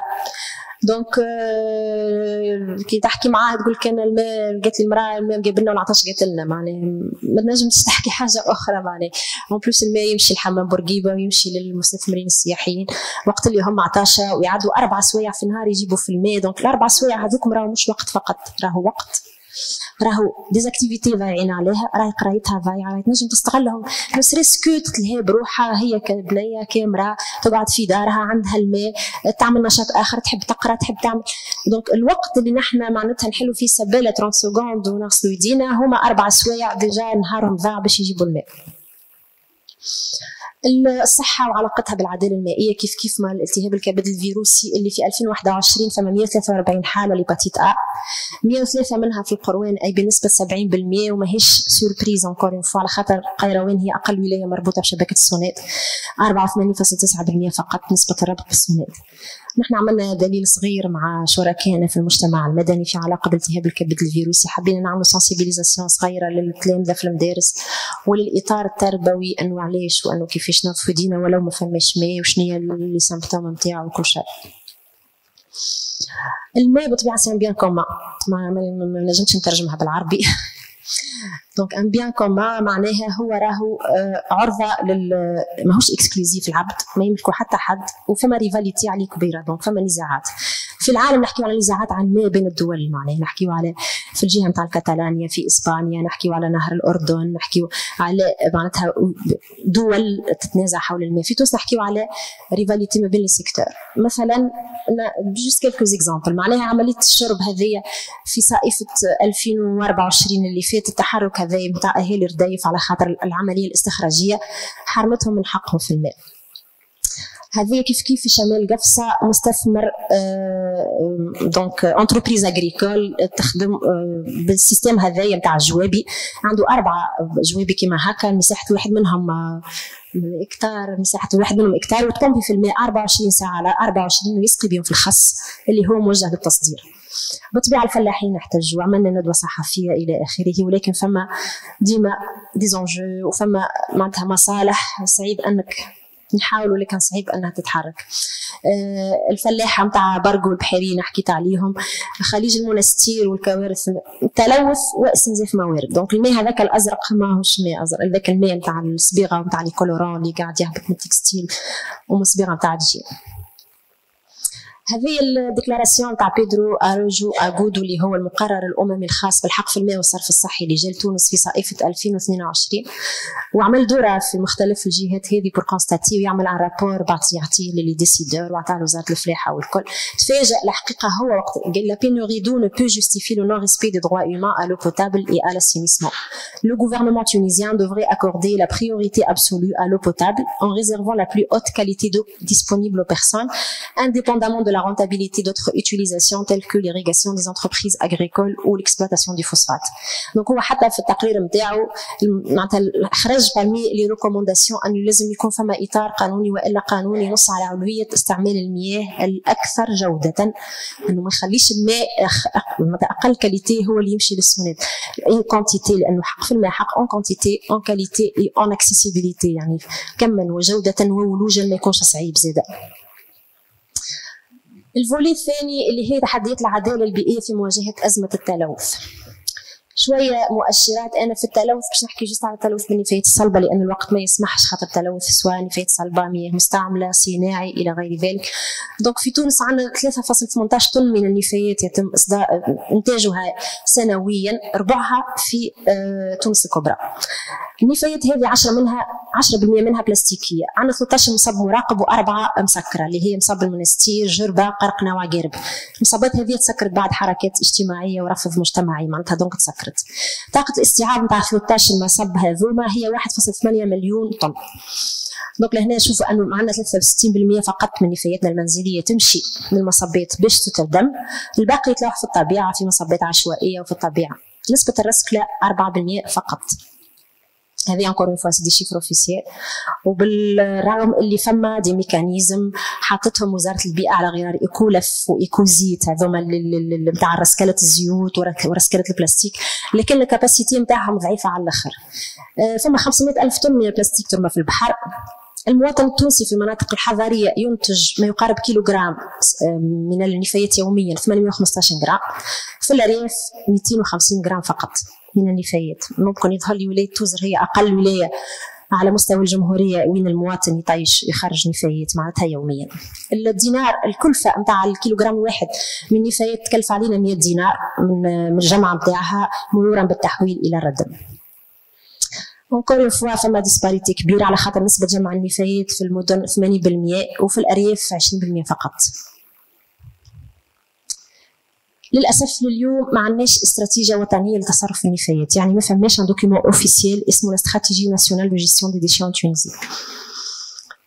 المصبات المراقبه تعرف تجاوزات كبيره، كو سوا فاتت الدات نتاع التسكير نتاعها وما تسكرتش، فاتت طاقه استيعابها وما تسكرتش، كو سوا ليتونشيتي اللي لازمها تكون موجوده بين النفايات والطبقات المائيه ولكن العازل هذاك معناتها تنقب وما تمش تعويضه، العصاره النفايات اللي قاعده تمشي. دونك فما برشا تجاوزات. عندنا ما يقارب 3500 مصب عشوائي على مستوى كامل الجمهوريه، والمصبات العشوائيه راهي مشكله كبيره لانه لا وزاره البيئه تعطيك الستاتستيك وتعرف حتى تعمل ريسونسمون، هذا رقم وزاره البيئه، لكن كل يوم نشوفوا بلاصه طايشه فيها النفايات.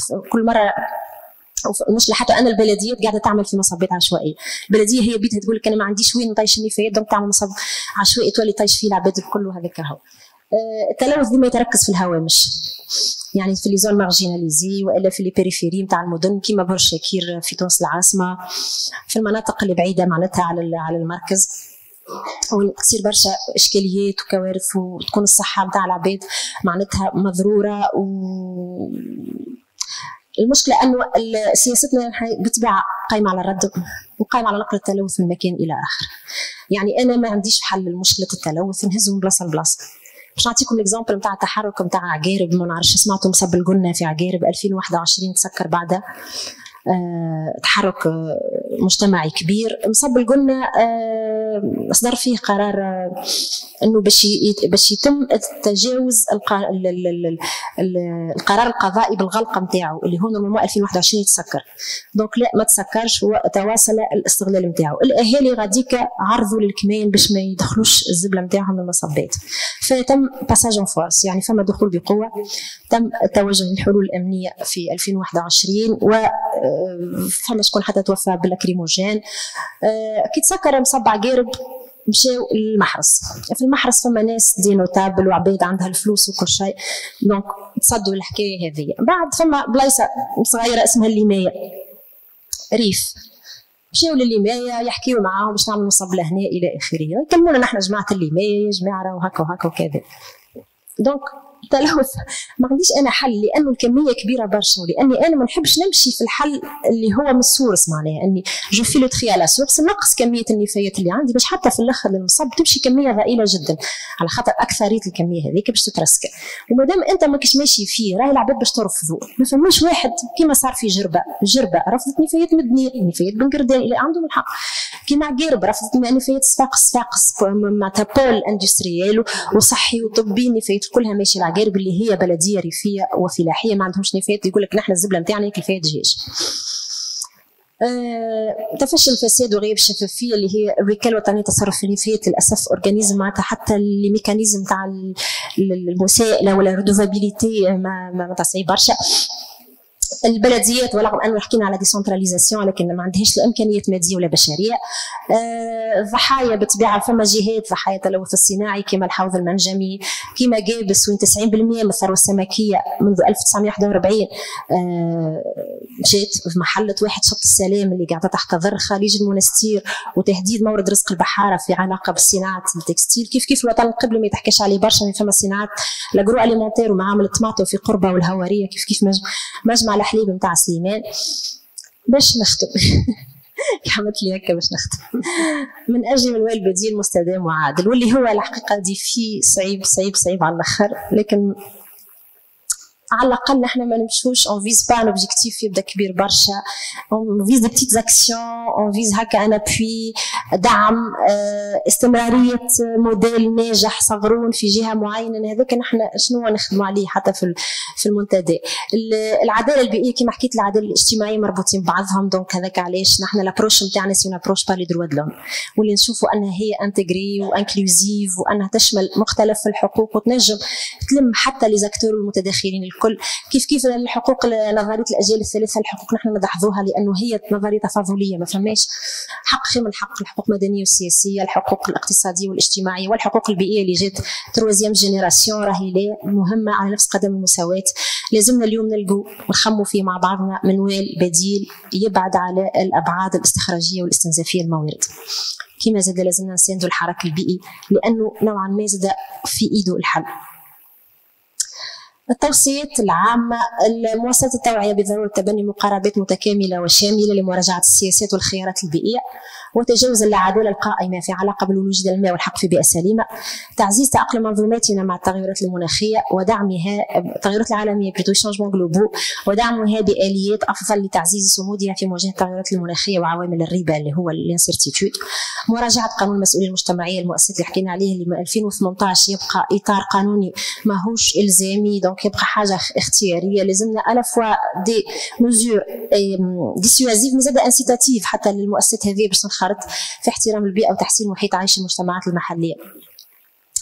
التوصيات القطاعية بطبيعة الماء، إصدار مجلة المياه جديدة، إخراج الماء من وزارة الفلاحة لأن الماء اليوم يستحق أن تكون وزارة سيادية اللي هو وحده. التوقف عن إصدار وخاصة شركات تعليب المياه، عندنا 30 شركة تعليب مياه في تونس وين ماشيين يزي معناتها ما عادش نستحقوا أكثر من هكا. العدالة المائية من خلال توفير مياه الشرب، تبني سياسة واضحة وملزمة لتعبئة الموارد للتدقيق المائي اللي حكيت عليه، وتبني فلاحة موجهة نحو الاحتياجات الأساسية للسكان وإصلاح الخلل في توزيع الموارد. النفايات لازمنا بطبيعه المنوال البيئي الدائري والتخلي عن المنوال الخطي، الموديل لينيير هذايا الملوث والمستنزف للموارد. لا مركزيه التصرف في النفايات ودعم البلديات لانه لا ديسونتراليزاسيون مالوريزمون ما جابتش معاها حتى شيء، رونفورسمون دو كاباسيتي لا هيومان لا فلوس لا حتى معناتها سو لو بلان غوفرنونس ولا باش يعملوا دي بارتناريا. دونك لازمها تتدعم البلديات. ادماج الجانب الاجتماعي والمقبوليه المجتمعيه عند تركيز مصبات النفايات. لهنا نحب نحكي على نقطه خطيره في مجله البيئة سبتمبر 2022 رابيدمون، فما الفصل 215 واللي يحكي على إعلام الجوار، ما يحكيش على استشارة الجوار، يحكي على لانفورماسيون مش يحكي على الكونسلتاسيون. وقت اللي باش يجي تعمل مصب جديد في مجله البيئه دونك ثم واجب اعلام الجوار. انا لهنا نعمل ستوب خاطر انا ما لازمنيش نحط له بانو ونقول له ها في بالك، لازمني نحكي معاه من قبل، نعمل له كونسلتاسيون اذا كان قبل ما قبلش راني نشوف حل اخر، خاطر سينو سافا سو ديجينيري بعد وتعمل برشا اشكاليات وحتى المقبوليه المجتمعيه ما تكونش موجوده. والوكاله الوطنيه للتصرف في النفايات اللي هي صندوق اسود الحقيقه ويغيب برشا شفافيه في علاقه بالعقود اللي تمضيها مع الشركات الاجنبيه ايكوتي سيغور اللي هي اهم الشركات المتصرفه في النفايات في تونس ومع البلديات. وشكرا. يعطيك الصحة. شكرا الناس. في الحقيقة معناها بالتونسي تتعدى الأحاسيس، ريتو اللغة الأم معناها تخليك تعبر على، احنا حسينا في اللغمة متاع كلامها كيفاش حس على هالمناطق هذية. ربطت يعني نشوفوا الانقطاع، عمري ما خممت كونه الانقطاع المدرسي ينجم يكون ناتج على قلة الماء، على قلة العدالة في توزيع الماء، كونه فما القطاع يعني السياحي قاعد ياخذ في صحة العباد. يعني هذه الحقيقة المجتمع المدني دوره كبير كبير برشا.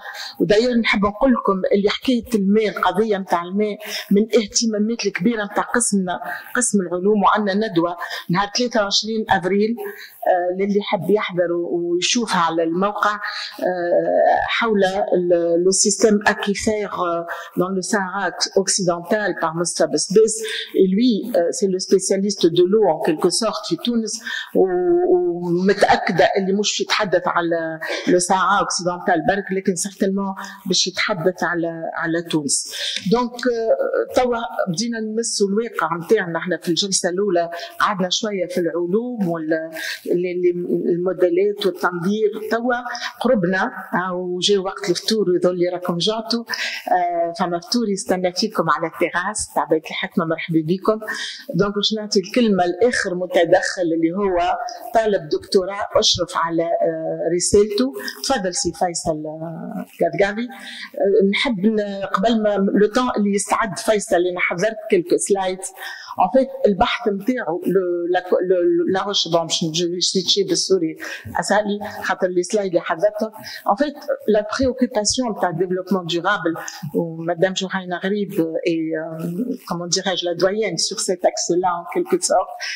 J'ai commencé à m'y intéresser avec Shiraz Rozi وعملنا اول article نتاعنا على la stratégie du bio en Tunisie اللي عملتها l'APIA à l'époque.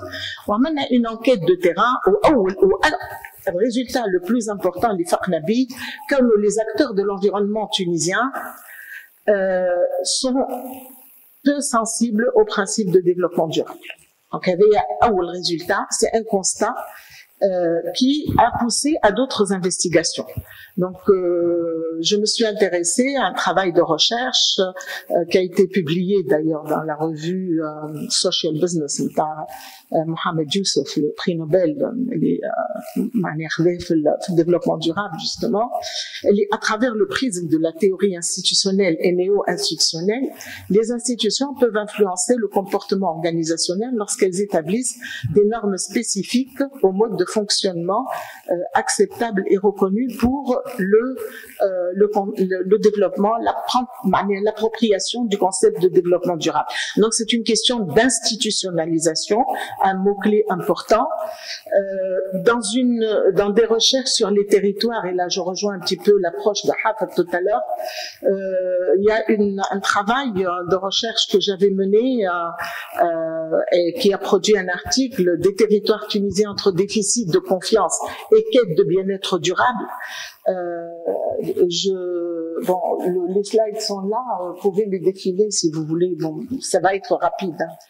Donc, la conclusion de ce travail, c'est que il y a un besoin de stabilité, de souffle, de responsabilité non diluée, de leadership transformationnel au plus haut niveau de l'État et de confiance systémique, pas une confiance individuelle aléatoire. Donc, dans un autre travail également sur l'authenticité et l'auto-valorisation des territoires durables, parce que c'est lié à l'intelligence, à l'intelligence territoriale qui va être ancrée dans la réalité des territoires. Les structures de l'État occupent, on a constaté d'après cette étude que les structures de l'État occupent peu ou presque pas de place dans les récits des artisans, qui s'accommode depuis des siècles avec le tandem fragile de l'authenticité, auto-valorisation. Donc c'est pas institutionnalisé encore une fois.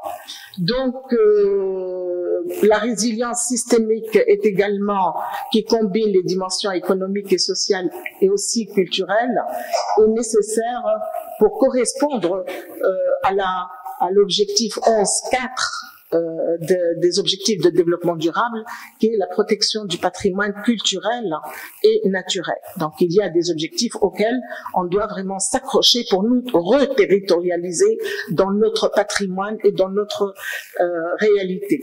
Il y a une recherche également, et j'ai presque terminé, très importante. Je ne peux pas passer sans parler de cette recherche. C'est une thèse de doctorat qui a été faite qui a été déposée le 6 octobre 2024 par un chercheur gazaoui il a travaillé sur Gaza. Et il a travaillé justement sur le rôle médiateur du développement durable. Il a proposé que le développement durable ait un rôle médiateur entre la bonne gouvernance et la performance. Et sa conclusion à Gaza avant la guerre, avant la crise, c'est que il n'y a pas de rôle médiateur de ces objectifs qui sont, il a fait l'enquête, ignorés. Et là, le problème de l'éducation posé par Madame Juhayna Gharib tout à l'heure, lorsqu'elle a parlé de l'absence d'éducation au principe de développement durable, ça a été confirmé par cette thèse menée à Gaza avant la guerre, pour dire que la bonne gouvernance, si elle existe à Gaza, et on l'a vu le 7 octobre, on a vu que Gaza avait de meilleurs hôpitaux que ceux que nous avons ici. Donc là, le chercheur a prouvé qu'il y avait de la transparence, que ces gens-là avaient de l'argent, qu'ils investissaient dans l'intérêt des citoyens gazaouis. Et ça, c'est très, très important. Il a expliqué ce phénomène-là par la culture locale, la solidarité qui règne dans cette bande de Gaza. Je ne pouvais pas rater cette occasion pour en parler et je porte le châle palestinien aujourd'hui par conviction parce que nous devons tous soutenir ce peuple qui est en train de subir un génocide impardonnable. Voilà, donc le développement, il a présenté un modèle, on le projette pas, c'est pas grave, et ce modèle, il a proposé un modèle alternatif en focalisant sur les capacités locales et l'éthique, le climat qui règne sur ce territoire uniquement, indépendamment des objectifs de développement durable, pour proposer de renforcer surtout le combat de la corruption. Il a mis le doigt sur quelque chose qui est apparemment qui pose un grand problème pour la performance des municipalités. Il a travaillé sur les municipalités de Gaza et donc pour permettre une certaine résilience. Alors l'autre thèse que je dois citer, elle est aussi réalisée par une chercheuse palestinienne là sur la problématique éducative et le rôle de l'apprentissage, du e-learning pour surmonter dans une optique de résilience les problèmes de destruction des universités sur le territoire palestinien et de disparition des chercheurs visés sur ce territoire-là. Et cette chercheuse, je vais aller vite sur la proposition, elle propose elle a appelé cela une finance résiliente. Donc, elle propose une solution de finance résiliente avec un recours aux organisations internationales pour reconstruire Gaza. Voilà, c'est le travail qui est en cours, donc qui n'est pas encore fini. Et toutes ces réalités, tous ces résultats que nous avons, qui sont issus de la recherche, ont permis d'avancer vers ce que va présenter Faisal Gadgadi par rapport à des solutions possibles. Depuis ce matin, nous avons posé des défis, nous avons parlé de réalité et j'allais là insister sur le besoin d'anticipation des crises parce que la résilience subie n'est pas une solution. Nous devons avoir une résilience consciente, c'est-à-dire anticipative dans une vision prospective. Donc je donne la parole tout de suite à Faisal pour qu'il nous présente brièvement son projet de recherche qui repose sur ces concepts-là. Faisal, à toi la parole. J'espère avoir fait aussi vite que possible voilà. Merci, cher professeur. Je me présente tout d'abord. Je m'appelle Mohamed Faisal Gadgadi. Je suis un PhD student. Donc à l'école supérieure du commerce et je tiens à adresser mes vifs remerciements à ma directrice de thèse, professeure Madame Souad Kamanchouk et à Beit al-Hakma et à Si Hafez pour cette excellente opportunité. En fait, je vais aller en français et ça sera plus fluide pour moi, Madame Chouk. Cette communication s'adresse à l'état de lieu socio-économique en Tunisie par rapport à une question très importante qui est l'économie circulaire, qui est considérée comme une pièce maîtresse ou un axe, plutôt un pilier fondamental dans le cadre de l'action climatique en Tunisie. Donc, tout d'abord, j'aimerais bien souligner que ma présence communication, elle fait partie d'une thèse en cours intitulée donc le rôle de la gestion des connaissances dans la stimulation de la finance climatique dans le cadre de l'action climatique en Tunisie. Et donc pour notre communication, elle cherche à explorer, à présenter des éléments de réponse par rapport à la relation entre la promotion donc de l'économie circulaire et la finance climatique et dans un spectre plus large l'éco-finance ou la finance durable. Et ceci c'est pour donc pour une meilleure réponse par rapport aux défis environnementaux et socio-économiques en Tunisie. Tout d'abord, pour mon projet de thèse, tout d'abord, donc, il y a un problème, un knowledge gap en matière de finances climatiques souligné partout dans le monde, mais particulièrement en Tunisie, à travers deux publications phares. La première, c'est celle de la Banque mondiale, le CCDR, le Climate Change Development Report, c'est publié en 2024, et aussi la fameuse étude du professeur M. Adel Ben Youssef avec la Frédéric Ebert sur la transition verte en Tunisie. Là, pour creuser encore, la finance climatique, elle est indispensable dans le cadre de ce processus, mais elle est problématique puisqu'elle exige donc un haut degré d'expertise technique, de connaissances et de compétences managériales. Et ça, c'est pas offert à tout le monde. D'ailleurs, donc la promotion des pratiques de gestion des connaissances en Tunisie, elle est encore dans un stade infantile. Donc, pour pouvoir simuler la finance climatique ou l'écofinance en général, il faut jouer davantage sur la promotion de tout un écosystème de connaissances. Donc, je vais d'abord présenter le contexte de la recherche. Comme vous voyez, ici, c'est donc l'évolution et les projections des précipitations en Tunisie selon les toutes dernières évaluations, le SNIP-6, élaboré par le GIEC, le groupe intergouvernemental des experts sur l'évolution du climat. Cette institution, c'est l'institution suprême en matière scientifique liée au changement climatique auprès des Nations Unies.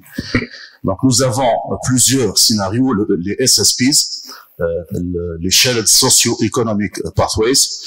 Auparavant, c'était les RCP, Representative Concentration Pathways, mais là on intègre donc les aspects socio-économiques pour avoir plutôt une vision exhaustive.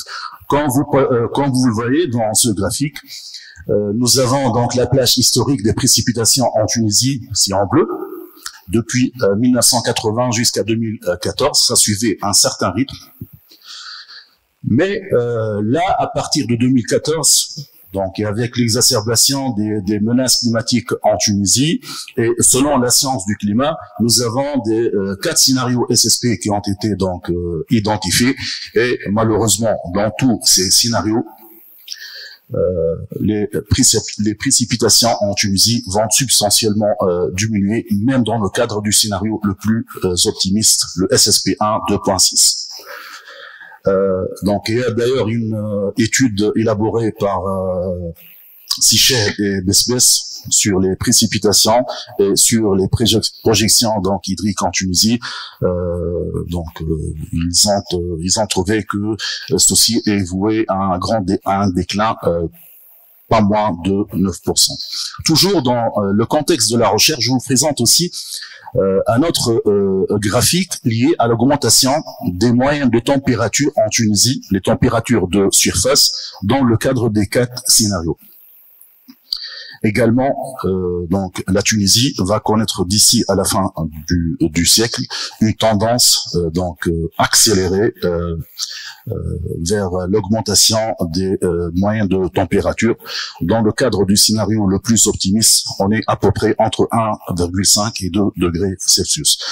Et ce scénario le plus optimiste, le SSP1 2.6, il commence de plus en plus à être exclu, et les scénarios, malheureusement, les scénarios pessimistes commencent sérieusement à être considérés. Donc là, la Tunisie, elle va vivre donc, nous allons voir donc des vagues de canicule qui seront étendues, l'augmentation des moyennes de température, et ceci nous mène à la conclusion connue par tout le monde, c'est que la transition vers un paradigme neutre en carbone et résilient au changement climatique, ça c'est une affaire inévitable et indispensable dans le cas de la Tunisie.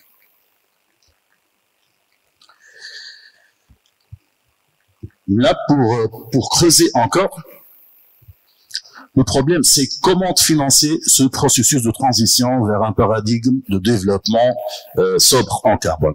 Là, le problème, c'est un problème d'écofinance et de financement climatique. C'est le point le plus important dans le cadre de cette transition. D'ailleurs, je participe au COP. Et dans le cadre des COP, il y a des négociations entre différents pôles internationaux. Le problème le plus délicat, c'est les négociations liées à la finance climatique. Ça a été toujours le problème. On peut parler de tout ce que vous voulez dans le cadre de la SBA et la SAPSTA, de la transition juste, de la transition énergétique, mais c'est toujours un problème de financement. Et pour vous dire juste un petit détail technique, pour la Tunisie, elle est diluée dans le bloc arabe. Juste pour que vous le sachiez, le groupe arabe, donc il est présidé par le ministre du pétrole de l'Arabie Saoudite. Donc voilà, c'est paradoxalement, c'est comme ça. Pour les intérêts géopolitiques de la Tunisie, donc on est plutôt avec le groupe africain, le groupe arabe et le G77 plus China. C'est un grand pôle géopolitique, mais il y a aussi l'Union européenne, les États-Unis, les petits pays insulaires. Et je vous cache pas, donc j'ai participé à des négociations liées à la finance climatique et à la transition juste. On est plus ou moins perdu en Tunisie, entre l'alignement avec les intérêts du groupe africain et l'alignement de la Tunisie avec son partenaire historique, son partenaire économique historique, qui n'est autre que l'Union européenne. Voilà, pour vous dire que c'est un problème purement financier. Selon la contribution, la NDC, la contribution déterminée à l'échelle nationale, qui est un document contraignant selon l'accord de Paris sur le changement climatique en 2015. Donc, les besoins de financement dans la CDN actualisée en 2021, élaborée par le ministère de l'Environnement, qui a été soumise le mois d'octobre 2021, les besoins totaux de la Tunisie sur la période 2021-2022, c'est 19,4 milliards de dollars. Il y en a 14,4 milliards de dollars, c'est-à-dire 77% en matière d'atténuation, mitigation. 4,4 pour l'adaptation et 0,7 milliards de dollars pour les activités de renforcement de capacité. Lorsque je vais avancer, j'espère bien que vous vous rappelez de ce chiffre lié aux besoins de financement climatique en Tunisie, parce que ce qu'on va trouver dans la réalité est vraiment trop loin de ce qu'on cherche. Et ça rend la situation vraiment bien délicate. Pour dire la pertinence de la recherche, c'est tout d'abord que la Tunisie, en cas d'un scénario de choc climatique associé à un choc financier, ceci pourrait déstabiliser tout le système financier tunisien et aussi accroître la vulnérabilité socio-économique accrue de la Tunisie. Cette recherche est aussi pertinente par rapport à un deuxième point très important, c'est que malgré les initiatives des banques tunisiennes en matière de croissance verte, on est encore très loin des standards internationaux. Troisième point très important aussi, c'est que la Tunisie, et c'est la chose pour donner une bouffée d'optimisme quand même, la Tunisie pourrait devenir une vraie plateforme de financement durable d'écofinance dans la région méditerranéenne et africaine. Alors, pour la problématique, c'est d'esquisser ou de présenter des éléments de réponse comment la gestion des connaissances en tant qu'une stratégie délibérée en matière de création, de dissémination, d'acquisition, de partage de connaissances, comment elle pourrait aider à stimuler ce financement climatique en termes d'expertise technique et aussi de connaissances pointues. Nous allons voir aussi à quel degré et aussi quels sont les mécanismes à adopter pour renforcer cette synergie dans le contexte de l'action climatique en Tunisie. Pour ce faire, nous allons donc élaborer un modèle conceptuel et donc mobiliser une approche de méthode mixte.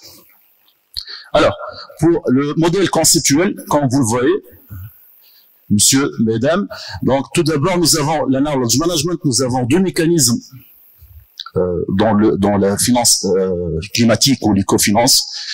Tout d'abord, c'est l'implémentation ou la mise en œuvre des mécanismes d'écofinance et de financement climatique, mais aussi la mobilisation financière en elle-même. Et nous allons voir ça après en détail. Et pour les éléments sur lesquels on va qu'on va étudier et sur lesquels on va bâtir notre jugement, est-ce qu'il y a un écofinancement, est-ce qu'il y a vraiment de vraies progressions vers une croissance verte. Nous avons choisi 5 piliers interdépendants que nous avons détectés et identifiés selon divers rapports du GIEC, de la Banque mondiale. Ces piliers sont fortement interdépendants. Là, je parle de la transition énergétique vers les énergies renouvelables, la transition digitale et l'innovation, l'économie circulaire, la protection et la restauration des écosystèmes naturels et aussi les infrastructures résilientes, durables et la mobilité durable et les solutions douces. Pour le faire aussi, nous avons adopté une revue de littérature approfondie sur la période 2014-2024 avec une analyse approfondie des différentes données quantitatives et qualitatives par rapport aux stratégies nationales, au cadre politique en Tunisie, et aussi les récentes évaluations et les rapports de diverses organisations internationales comme la Banque mondiale, le PNUD, etc. Là, je vais passer pour l'économie circulaire juste une petite définition. Donc, selon la Ellen MacArthur Foundation, c'est une grande fondation connue pour ses travaux célèbres en matière d'économie circulaire. Elle le définit comme un cadre de systèmes et de solutions pour une transformation qui va s'adresser aux défis mondiaux, internationaux comme le changement climatique, l'érosion de la biodiversité, la gestion des déchets et la dégradation environnementale et la pollution. Elle a 3 principes, c'est l'élimination des déchets et de la pollution via une politique de valorisation des déchets. Aussi, le principe du closing loop ou la boucle fermée, donc la circulation des produits et des matériaux, et aussi de jouer sur un point très important, c'est la capacité régénérative donc des écosystèmes bien sûr partout dans le monde, mais bien sûr on parle du cas de la Tunisie. C'est une approche c'est une alternative bien adaptée au contexte tunisien. Elle offre la possibilité de mieux traiter les défis climatiques en Tunisie en jouant sur la sensibilisation à la capacité de faire face aux crises et aussi à la capacité de mobiliser les ressources. C'est particulièrement recommandé dans le contexte tunisien pour pouvoir enfin rompre avec le modèle linéaire injuste, coûteux, non durable et de rente. Alors, là, pour nos analyses, oui, madame. Ok, d'accord. D'accord. Donc là, je vous présente des analyses par rapport à l'indice Nexus WEF water, energy, food. Clairement, pour la Tunisie, selon les scores révélés, donc on est bien loin des standards internationaux. Cet indice, il est très important puisqu'il nous permet de mieux appréhender le degré de promotion de l'économie circulaire en Tunisie, puisqu'il reflète le degré de pression sur les ressources à cause du changement climatique. Par rapport à la même question, aussi, on a fait des analyses par rapport au Global Sustainable Competitiveness Index. On est aussi bien loin des standards internationaux, mais on est même devancé par certains pays comparables par rapport à la Tunisie, tels que la Jordanie, le Sénégal, le Maroc, etc.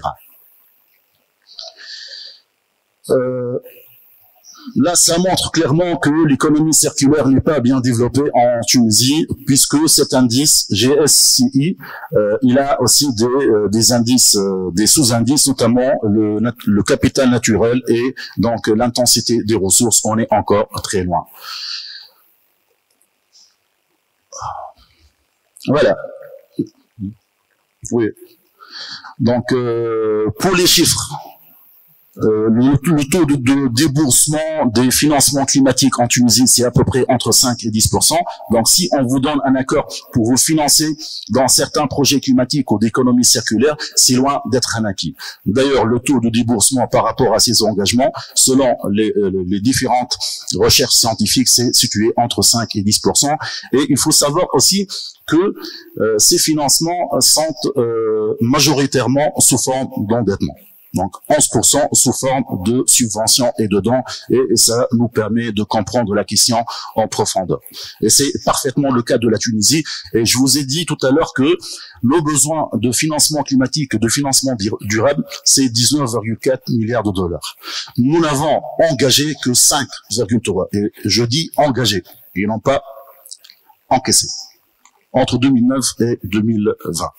Ce sont aussi des chiffres alarmant. Aussi, dans un article avec professeur Madame Chouk dans un séminaire international en Turquie, nous avons donc calculé les fonds de financement climatique octroyés à la Tunisie. On est très loin par rapport à certains pays comparables dans la zone de l'Afrique du Nord. Ceci, c'est la base de données de l'OCDE, Climate Finance Recipient. Vous voyez le chiffre, c'est très près du chiffre annoncé par la Banque mondiale, les 5,3 milliards de dollars, et ça reste encore des engagements et non pas des vrais, de réels encaissements. Alors, pour faire vite, nos analyses révèlent un constat très important, c'est que ce blocage, il est dû, il est décliné en 3 niveaux. Un niveau institutionnel, un problème de gouvernance, des politiques fragmentées, une approche dispersée, aussi au niveau organisationnel et aussi au niveau individuel. Nos résultats et nos analyses permettent de dire ou de conforter l'idée que c'est pas question seulement d'écofinance, mais c'est aussi un problème de capacité tant au niveau individuel et tant au niveau organisationnel. Par rapport à cette question importante, la gestion des connaissances. Les deux niveaux individuels et organisationnels sont inextricablement liés pour pouvoir promouvoir ce chemin de libéralisation, de libérer notre potentiel en matière de finances vertes et de cofinancement, et en conséquent de promouvoir les pratiques de circularité et les investissements éco-responsables et verts. Voilà, ça nécessite aussi un changement comportemental et un changement technique, et ceci réaffirme la nécessité accrue de concrétiser une vraie approche effective de gestion des connaissances dans le secteur financier en Tunisie, mais les diverses organisations du secteur public et l'engagement aussi du secteur privé. Voilà, finalement, qu'est-ce que je veux dire? Nous avons aussi, nous soulignons aussi un point très important, que l'intelligence artificielle, Madame Chouk, pourrait jouer un rôle très important dans le travail du savoir, dans le secteur financier et notamment par rapport à l'action climatique. Un saut quantique est attendu dans le secteur financier et l'intelligence artificielle régénérative pourrait donc certainement libérer ce potentiel et aider les travailleurs du savoir. Je vous remercie pour votre attention et merci beaucoup. Je sais que c'est pas facile d'intervenir après une matinée aussi chargée. Merci d'être resté là jusqu'au bout et vous êtes cordialement invités à un déjeuner. Vous devez avoir faim. On a allégé la porte café pour que vous restiez et nous partagiez avec nous le repas sur la terrasse de Beit El Hakma. À tout à l'heure. On se retrouve. J'annonce quoi?